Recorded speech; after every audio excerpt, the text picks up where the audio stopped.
Capítulo 6, versículo 15, livro de Juízes, está escrito assim: E ele lhe disse: Ai, Senhor meu, com que livrarei Israel? Eis que a minha família é a mais pobre em Manassés, e eu o menor na casa de meu pai. Senhor Jesus, muito obrigado por mais uma oportunidade de estarmos na tua santa presença. Santa, especial, maravilhosa, sublime e doce presença. Como é bom te servir, te glorificar, te louvar e na beleza da tua santidade te adorar. E este povo estar aqui, meu Deus, na expectativa de ouvir o Senhor falar. Não for à toa que eles enfrentaram a chuva, o tempo dificultoso para se locomover e vieram porque entendem que o Senhor é um Deus vivo, fiel e poderoso e que fala com o seu povo e que a tua palavra é pão que alimenta. Por isso, meu Deus, não permita, eu te rogo, que ninguém saia daqui da mesma forma que entrou, que saia melhor, alimentado e fortalecido pela tua palavra. Este é o meu pedido, esta é a minha oração, em nome de Jesus. Amém. Deus abençoe, pode sentar. Deus abençoe a irmã Vera, irmã Liege também, e a todos presentes. A leitura que fiz, ela trata-se de um encontro do anjo de Deus com Gideão. E Gideão declara que a casa dele é a menor em Manassés, ou a mais pobre, e ele é o menor na casa de seu pai. Isso significa dizer que Gideão é da linhagem de Manassés. Eu disse que Gideão, ele é da linhagem de Manassés. Manassés é um dos 2 filhos de José que tiveram no Egito. Manassés e Efraim. Manassés é o mais velho e Efraim é o mais novo. Quando a esposa de José deu à luz ao primeiro, que é Manassés, José disse assim: Deus me fez esquecer da minha angústia, do meu sofrimento, das minhas provas, das minhas dores e humilhações. Depois ela fica grávida novamente e gera o Efraim. Quando ela gera o Efraim, ele faz a seguinte declaração: Deus me fez prosperar na terra da minha aflição e da minha angústia. Mas veja que existe um mistério. Para que Deus lhe prospere, primeiro você precisa esquecer o seu passado. Porque existem muitos de nós, irmãos, que estamos na igreja remoendo coisas antigas. Alguém que nos caluniou, alguém que nos humilhou, alguém que nos pisou, alguém que nos perseguiu. Nós falamos que não vamos perdoar, que se vier perdão, vier pedir perdão, nem venha, porque não vai, e ficamos remoendo. Enquanto você não esquecer as questões antigas, as lutas antigas, as humilhações antigas, Deus não te fará prosperar, porque primeiro você tem que esquecer as questões antigas e na sequência Deus te fará prosperar. Pois bem, não é este o tema da palavra, é só dando sequência. Você sabe que José, em determinado momento, ele traz a família do seu pai Jacó para o Egito. E lá no Egito ele cresce, os filhos, e a Bíblia diz que quando Jacó já está prestes a partir dessa para uma melhor, José leva os seus 2 filhos, o Manassés e o Efraim, para que Jacó os abençoe. E as bênçãos dadas pelos patriarcas nos antigos tempos era impondo a mão. Primeiro, a gente vai entender o valor de ter a bênção do pai e da mãe, do avô ou da avó, daqueles que são os nossos patriarcas, impostas sobre as nossas vidas. Isso tem um peso, isso tem um sentido, isso tem uma importância grande. Pois bem, então o José leva Manassés e Efraim para apresentá-los a Jacó. E quando eles são apresentados a Jacó, Jacó decide abençoá-los. E para abençoar, ele vai impor a mão. O que é que faz José? José pega o Manassés, que é o mais velho, do qual é a linhagem de Gideão, e coloca na direção da mão direita, porque ele é o primogênito. E o primogênito vai ter o direito à bênção maior, a bênção da mão direita, a bênção mais poderosa. Então José coloca o Manassés na direção da mão direita de Jacó e pega, aleluia, o Efraim e coloca na direção da mão esquerda de Jacó. Mas a Bíblia diz, pode ler lá no capítulo 40 de Gênesis, que quando José vai abençoar os meninos, ele troca as mãos. Ele coloca a mão direita em cima de Efraim, que é o mais novo, e a mão esquerda em cima de Manassés, que é o mais velho.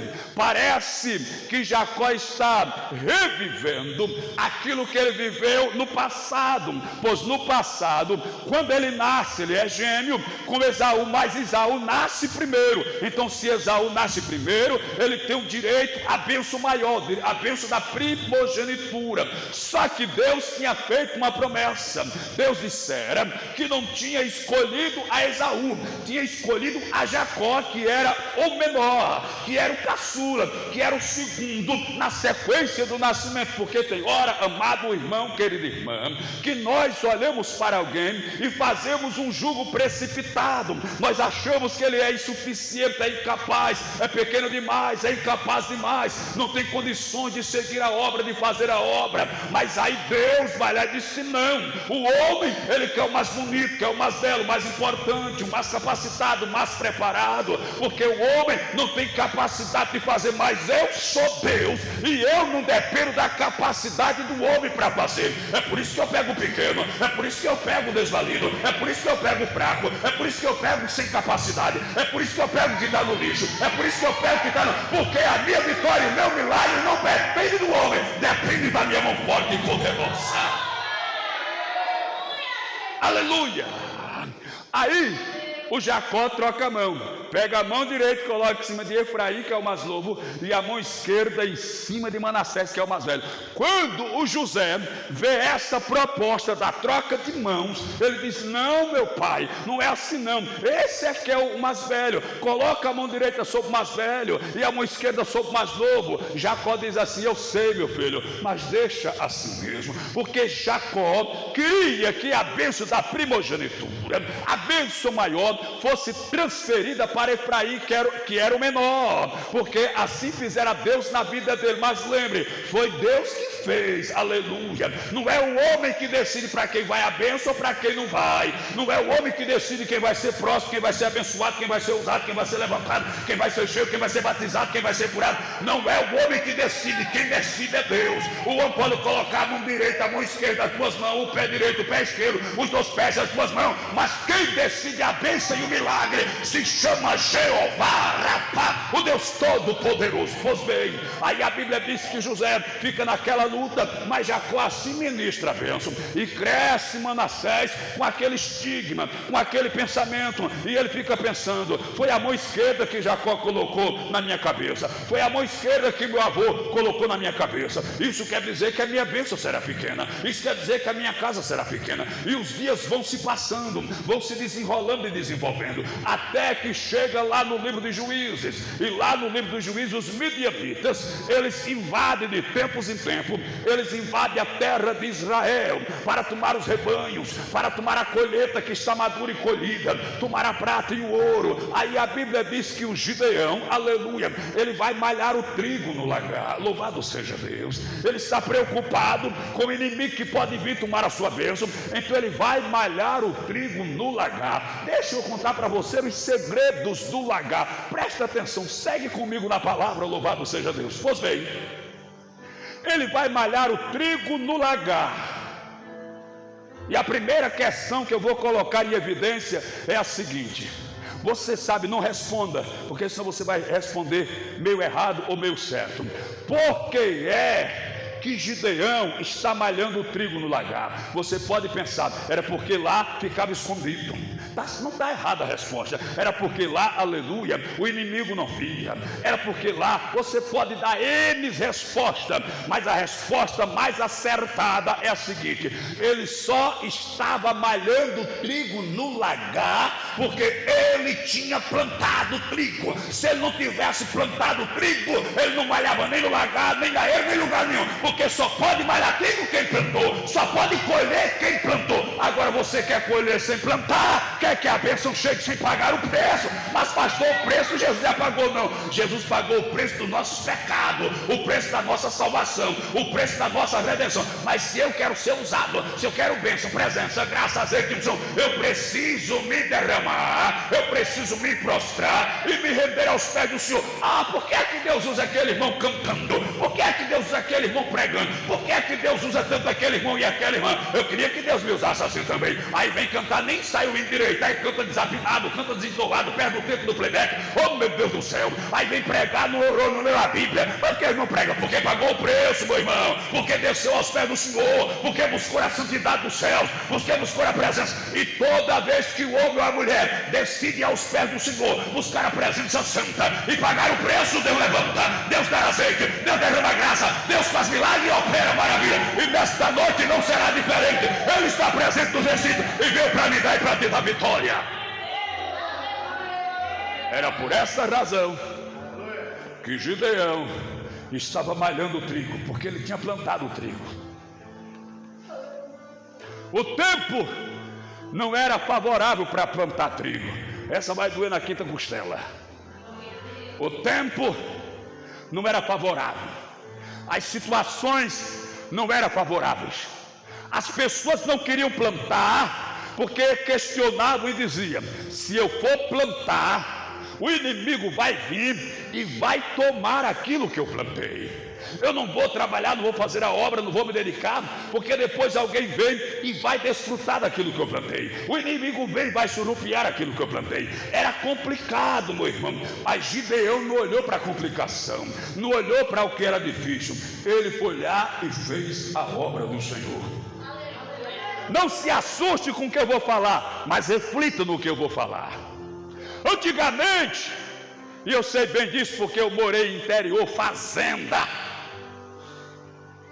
e ficava um pote lá na forquilha, no ângulo da parede, pendurado, duas quartinhas em cima da mesa e uma jarra na cozinha com um pedaço de pano na boca, uma tampa e um caneco emborcado. Era assim, aleluia. Era assim que a gente bebia a água do pote, meu irmão, aleluia.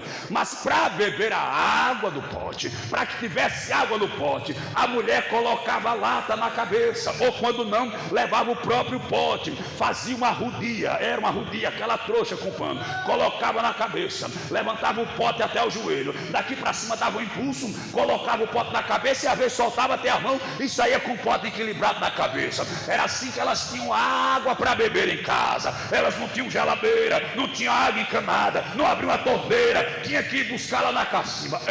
Quando ia lavar roupa, não tinha pia em casa, não tinha tanquinho em casa, não tinha máquina de lavar nem tanquinho. Pegava a trouxa de roupa e uma dizia para a outra: bora bater pano, bora. Aí descia para o rio, chegava lá no rio, procurava um lajeiro, se sentava, cruzava as pernas, jogava água em cima do pano, passava o sabão, como não era sabão, era melão, quando estava esfumado, tome lá, tava na pedra, para poder, aleluia, o pano ficar ali. Depois colocava na cabeça e voltava para casa, estendia o pano. Era assim, não tinha água em casa, era nessa luta. Quando ia cozinhar o feijão, não tinha fogão a gás, não tinha bujão de gás, aleluia, aleluia, era no fogo a lenha. E não pense que era só acender o fogo, tinha que ir na mata buscar lenha seca, pegar a lenha lá seca, fazia o feixe, colocava na cabeça para cozinhar, aleluia, cozinhava. Era, meu irmão, era assim, a situação não era fácil não, mas mesmo assim, quando eles eram crentes, eles buscavam o Senhor. Mas eu e você temos água na torneira, aleluia, não precisa buscar na cacimba, lava a roupa no tanquinho, aleluia, cozinha no fogo a gás, não precisa buscar lenha. Mesmo assim a gente não tem tempo para buscar a presença de Deus. Jesus vai pegar muito crente naquele dia. Muita gente vai ter que se explicar diante do Senhor, porque vai querer desculpa. Aí Jesus vai dizer: ei, tinha crente na terra que era enfermo, que passava luta, que era humilhado, aleluia. O marido batia nela para ela não ir para a igreja. Quando chegava na igreja, o cacete descia, era morro no olho, era morro na testa, o olho ficava inchado, o dente ficava quebrado, e ele pensava que no outro dia ela não ia para o culto. Quando era no outro dia, 6 horas da tarde, ela já estava se arrumando, se preparando para vir para a casa do Senhor e dar glória a Jesus de Nazaré. Glória! Era assim, Gideão. O tempo não era favorável, mas ele foi plantar. E quando ele plantou, ele colheu.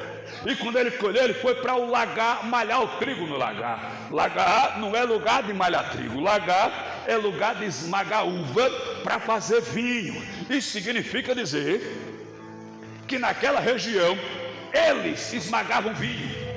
E o vinho na Bíblia representa alegria. O vinho na Bíblia representa felicidade, aleluia. Só que o lagar está inapto, o lagar está em desuso, o lagar está parado, no lagar está se malhando trigo. Por quê? Porque não existe mais uva, ninguém mais faz vinho. Não existe motivo para se alegrar. Não existe motivo mais. Outrora tinha motivo, aleluia. Talvez a sua vida esteja parecida. Você já teve muito motivo para vir para a igreja feliz, chegar na igreja da glória, chegar na igreja e adorar, chegar na igreja e exaltar, aleluia. E de repente a sua vida entrou em uma situação tão complicada que você vem para a igreja, mas não tem mais prazer, não tem mais alegria, não dá glória mais, não fala mais em mistério, aleluia, não grita mais aleluia, não diz mais louvado seja Deus, aleluia. O negócio está esfriando, aleluia. O negócio está, se acabou a uva, não se fabrica mais vinho, está uma tristeza, louvado seja Deus. Mas nessa noite eu vou trazer uma receita do céu para a tua vida. Está lá em Efésios 5:18, e ele diz assim: não vos embriaguei com vinho em quem há contenta, mas enchei-vos do Espírito Santo. Verdade é que a igreja não precisa mais do vinho, porque já foi substituído pela presença de Jesus de Nazaré. Se na tua vida o negócio estar apático, está frio, desanimado, sem alegria, sem prazer, nesta noite o Eterno vai descer na casa, vai descer no recinto, vai encher vaso vazio, vai fortalecer crente fraco, vai levantar crente caído, vai renovar crente, aleluia, desanimado, vai fazer uma operação. Ei, eu estou sentindo a presença de Jesus, aleluia. Por isso que eu estou com tanta vontade de pregar, eu estou sentindo aprender de uma forma tão poderosa. Oxalá que essa graça que está vindo sobre a minha vida não fique aqui em mim, mas desça sobre o recinto e venha sobre a tua vida, e tu possa novamente sentir, novamente receber, novamente se encher, novamente ter graça, novamente ter unção. Tu que falava mistério nunca mais falou, tu que profetizava nunca mais profetizou, tu que pulava e baixava nunca mais pulou nem baixou. Nesta noite a graça do Senhor, o lagar de Deus vai estar em movimento, vai descer o Espírito Santo e vai fabricar o vinho da unção, o vinho da graça, da alegria e da vitória na minha vida e na tua vida. Louvado seja Deus. Lá está Gideão malhando o trigo no lagar. Pastor, o que é malhar o trigo? Eu vou lhe dizer o que é malhar o trigo. Malhar o trigo é quando você pega o trigo, ele é colhido, você traz e coloca o ambiente propício. É a eira. O que é a eira, pastor? A eira é um pedaço de terra dura, compacta, aleluia, porque ali se derrama o trigo e vem alguém com uma vara e bate com força no trigo. E nessa batida a casca se separa do grão, o grão é separado da palha. Assim vem o grão do trigo, aleluia. Eita, essa vai ser pesada, mas eu vou falar. Tem muito crente, irmãos, que ainda está grudado na palha, e Jesus vai descer a vara para fazer você largar a palha. É culto de jovem. Tem muitos jovens ainda grudados na palha. E para largar a palha, só com vara. Aleluia. Ô pastor, que palha é essa? Eu vou dizer para você. É aquele seu amiguinho da escola que não é crente, que só fala coisa carnal, que só lhe leva para o pecado. E você está lá grudado com ele. Jesus Cristo vai descer a vara e você vai desgrudar dele hoje. Vai.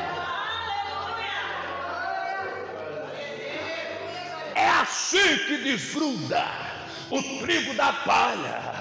É na eira, descendo a vara, sendo malhado, chicote descendo, aleluia, doutrina comendo, palavra afiada, espada de doçume, aí começa a separar, aleluia. Mas tem uns crentes, meu irmão, que Jesus Cristo desce a lenha, que Jesus Cristo desce a vara, mas mesmo assim ele não desgruda. Ah, seu filho da beba, Jesus vai te pegar hoje, aleluia. Hoje você vai mudar esse negócio. É por isso que tem hora que você adora a Deus e tem hora que você não quer adorar. Tem hora que você até pensa em sair da igreja, se desviar e ir para o mundo, porque a palha fica dizendo para você, aleluia, que o mundo é melhor, que o mundo é mais feliz, que o mundo é mais alegre. Tudo bem, eu até concordo em parte, porque Jesus Cristo diz assim: vocês vão chorar e vão se lamentar, enquanto o mundo vai estar alegre, mas a vossa tristeza se converterá em alegria. Ora, se a tristeza do crente em determinado momento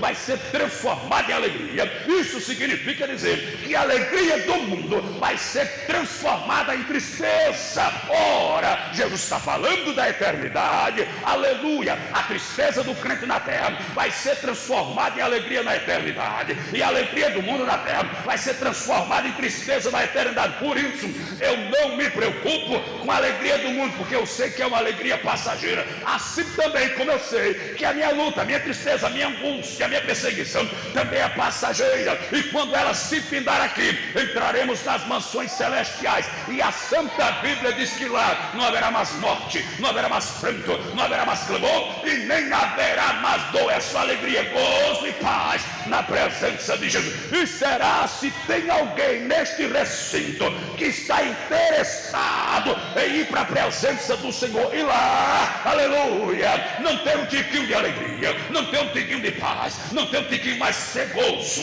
pleno, abundante na presença de Jesus de Nazaré. Ei, Jesus vai descer a vara e vai separar o grão, o trigo da palha na noite desse dia. Depois que ele malha o trigo, sobra aí umas cascas pequenas, ele coloca na peneira.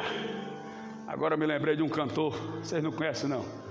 Jesus vai peneirar, Jesus vai peneirar, o crente que vai subir. Segura, meu irmão.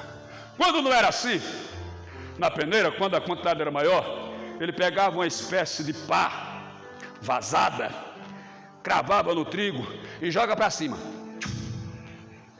Quando ele joga o trigo para cima, o vento bate, a palha vai-se embora e o trigo fica. Quando ele joga para cima, o vento bate, a palha vai-se embora, mas o trigo fica. Se você é crente, você entendeu o mistério. Nessa revelação, nesse contexto, o vento vai representar a luta, vai representar a prova, aleluia. Quando a prova vem na vida do trigo, na vida do crente, aleluia, a palha vai fora, aleluia, mas o trigo permanece. Quando você ver aquele crente, eu vou tomar cachaça, eu vou me desviar, eu vou sair da igreja, eu não quero mais ser crente, eu não estou suportando mais a luta, não é trigo, é palha, aleluia, a tempestade está vindo e vai tirar a palha, só vai ficar o trigo. Tem hora nós que somos pastores, nós ficamos preocupados e assustados, tem hora que um vai para ali, outro vai para lá, outro eu não quero mais, outro eu vou sair, eu vou me desviar, eu vou não sei para onde, e a gente, meu Deus, o que é que está acontecendo? Se preocupa, não, meu irmão, é o vento batendo, vendo, é a tempestade se levantando, e a palha vai ser levada, mas o trigo vai ficar, o trigo vai ficar, o trigo vai permanecer. Aleluia. Pode vir a tempestade, o vento que vier, mas o trigo vai permanecer. Ei, Gideão. Mas Gideão, ele ficou preocupado com a proposta do anjo.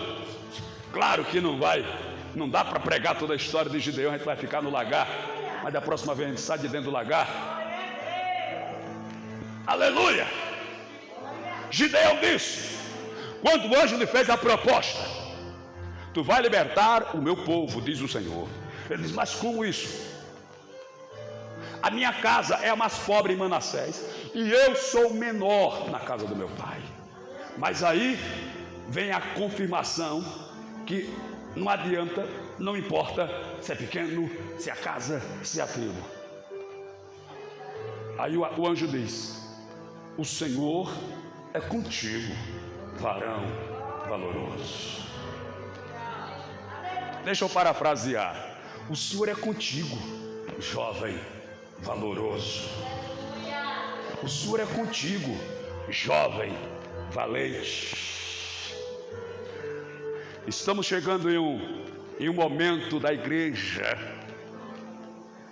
que está havendo um esmorecimento, um desânimo. Eu conto essa experiência e encerro a minha fala. Acho que foi aqui em Chechel, ou é Novo Lino. Quem contava isso para a gente era o pastor Beni, ex-presidente de Madureira.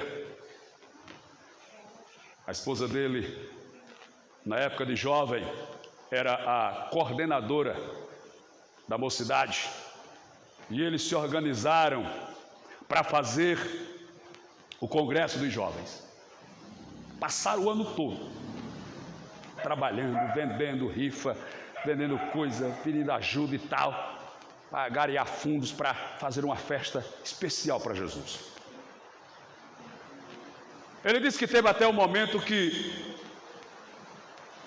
eles começaram a comprar mandioca. Aqui a gente faz separação macaxeira e mandioca, para eles fazerem farinha e venderem na feira para adquirir algum dinheiro. Mas era muito pouco. Aí quando foi o dia, um cidadão tinha plantado sei quantas sarefas de macaxeira para vender na feira. Aí quando ele arrancou, que fez o teste, não era macaxeira, era mandioca. Aí ele chamou o pessoal da igreja, a juventude, disse, olha, eu plantei ali uma macaxeira, mas não é macaxeira, não é mandioca, eu não quero não. Se vocês quiserem, foram lá, arrancaram tudo, fez não sei quantas carradas de farinha. Aí está chegando o dia da festa. No dia da festa, era o domingo, era a feira na cidade, e eles iam fazer uma caminhada para chegar na igreja. Mas aí o povo não gostava de crente, o pessoal da limpeza não gostava de crente. Por pirraça, de propósito e deboche, não varreram a rua. E a rua ficou cheia de casca de banana, casca de laranja, casca de manga, palha de bananeira, tudo que você imaginar, sujeira, topô, tomate podre, cebola, melancia. Eles não varreram, deixaram a sujeira de propósito para os crentes não fazerem o desfile.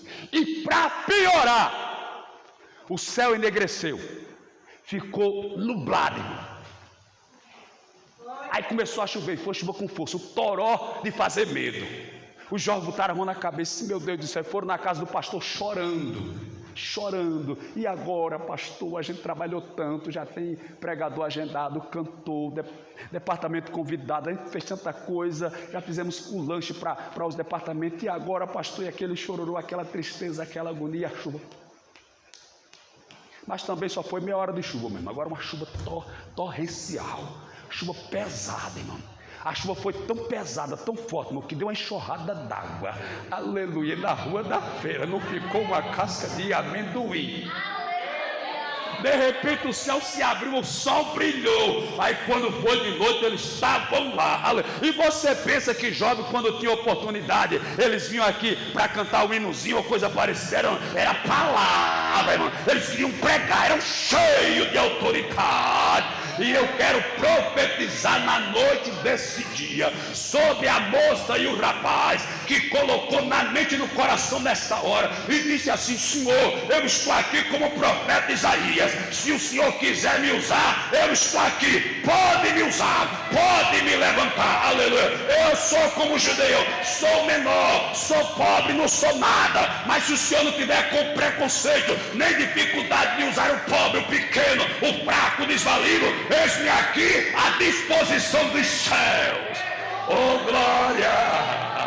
Aleluia! Será se tem jovem nessa noite que está disposto a dar lugar para Jesus usar, para Jesus levantar, para Jesus operar? Ei, Jesus não faz distinção se é homem, se é mulher, se é novo, se é velho, se é moça, se é rapaz. Jesus não faz distinção. O que Jesus quer é que alguém se ponha na brecha, alguém dê lugar e diga como Isaías: eis-me aqui, Senhor, envia-me a mim, eis-me aqui, Senhor, usa-me a mim, eis-me aqui, Senhor, levanta a mim, eis-me aqui, Senhor, me dá autoridade, eis-me aqui, Senhor, me dá graça e unção, eis-me aqui, Senhor, pode me levantar, pode me usar. Eu me entrego como instrumento vivo em tuas mãos, como vaso consagrado para o Senhor encher de azeite, encher de graça, encher de unção, encher de autoridade e fazer milagre na terra dos viventes. Ei, talvez você esteja pensando, porque a internet hoje é rica.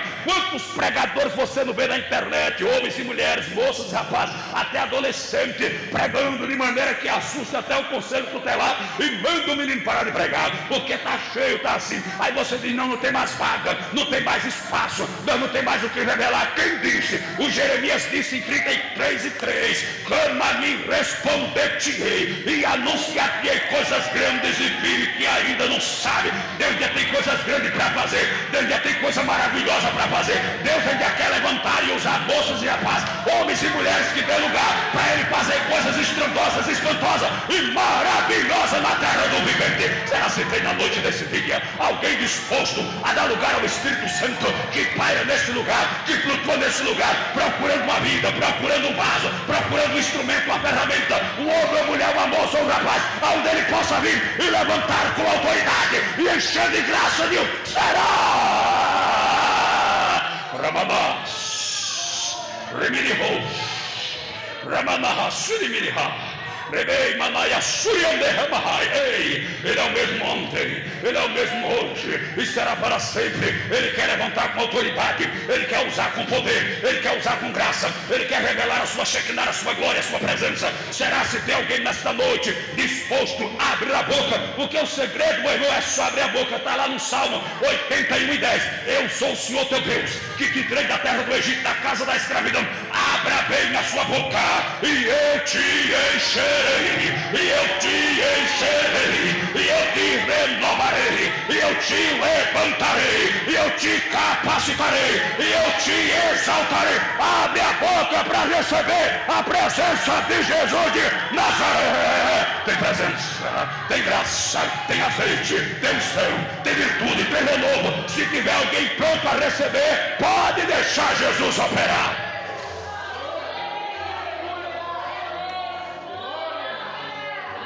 Eu fiz essa oração nesse instante e eu disse assim: Senhor, eu sei que eu sou pequeno, eu sou falho, sou fraco e sou pecador, mas o Senhor usou uma jumenta, Senhor. O Senhor usou uma jumenta. Aleluia. Se Deus usou uma jumenta, será se Ele não pode te usar na noite desse dia? tu que aceitasse a Jesus, fosse comprado pelo sangue, lavado pelo sangue, redimido pelo sangue, tens vitória pelo sangue, aleluia. Será que ele não pode te usar na noite? Se ele usou uma jumenta, mas o problema é que eu e você não queremos dar lugar. A gente vem para a igreja, aí olha o sapato do irmão, se é novo ou se é velho, aí olha o vestido da irmã, se é novo ou se é velho, olha se o cabelo está na chapinha ou está de envia, e a gente cheira mesmo para ver se está cheiroso ou está fedido. Não, meu irmão, quando você vier para a presença de Deus, venha para receber graça, azeite, unção, autoridade e presença.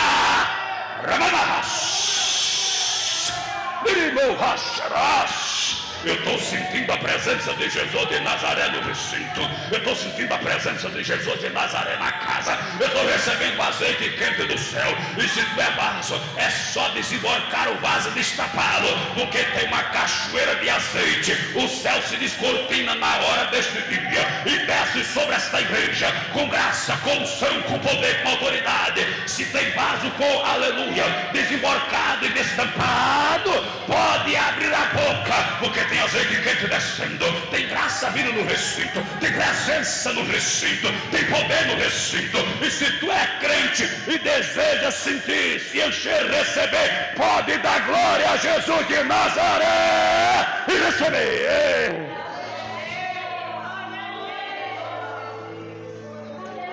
Deixa o Espírito Santo te envolver.